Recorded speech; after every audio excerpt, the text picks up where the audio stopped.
সেদিন ছিল বাড়িতে হরিসভা। হ্যাঁ, আমাদের প্রতি মাসেই একটা দিনে, নির্দিষ্ট দিনে, বুধবারের দিনে আমাদের বাড়িতে হরিসভা হয়। আর সেখানেই হয় অনেক অনেক প্রসাদের মেলা। যাই হোক, আজকে সিদ্ধান্ত হয়েছিল যে না, আজকে পায়েস দেওয়া হবে, তাই বাড়িতেই প্রস্তুতি চলছে।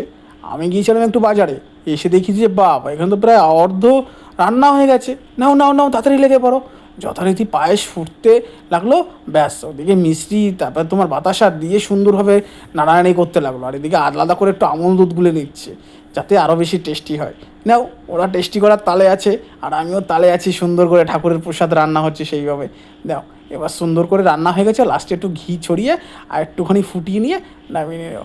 বলো, তোমাদের কেমন লাগলো ব্লগটা? হ্যাঁ, এই শোনো শোনো শোনো, কোথায় যাচ্ছ? ঠাকুরের নামে প্রসাদ, কীর্তন শুনবে না? শোনো শোনো, কীর্তন শোনো একটু। কি ভাল লাগছে তো কীর্তন? ব্যাস, এবার তারপরে কি, আস্তে আস্তে তোমার কীর্তন শেষ হয়ে গেল, আমরাও প্রসাদ পেয়েছিলাম। আর এই যে খুদে বাবু, ইনি তো কীর্তনের জন্য কানে হাত দিয়েছিল। যাই হোক, তোমাদের ব্লগটা কেমন লাগলো অবশ্যই জানিও। বাই।